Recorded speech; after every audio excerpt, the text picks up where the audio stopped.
Labor Minister torn apart on GMB after refusing to answer simple tax question. The Health and Social Care Minister, Stephen Kinnock, refused to give a direct answer about tax rises.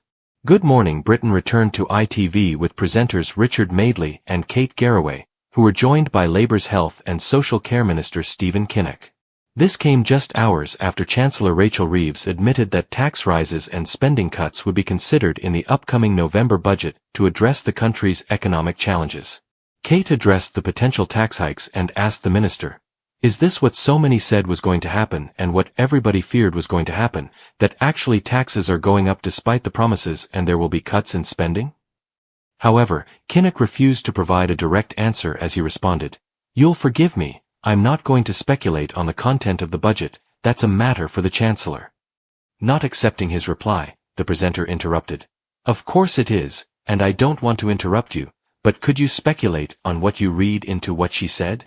Kinnock said, "What I do know is that we are facing a very challenging fiscal position after 14 years of conservative neglect and incompetence, and economic stagnation. We're currently paying, just in debt interest alone, over £100 billion a year. That's money that's just going to overseas investors, American hedge funds on the financial markets."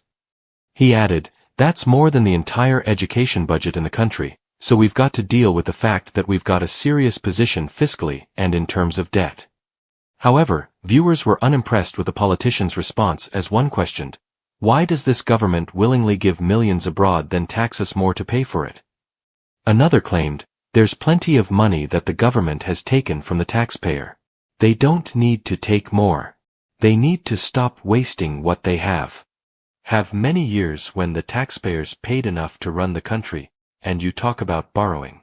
This country has vaults of gold and money as well as assets. Government are thieves," fumed a third. "It's all lies, this country needing to borrow. These so-called hedge funds, etc., are set up by the government. It's just a way to rob the native taxpayer of the country of billions of pounds a year," said another viewer. When Reeves was asked by Sky News how she would deal with the country's economic challenges, the Chancellor responded, "Of course, we're looking at tax and spending as well, but the numbers will always add up with me as Chancellor because we saw just 3 years ago what happens when a government, where the Conservatives, lost control of the public finances, inflation and interest rates went through the roof.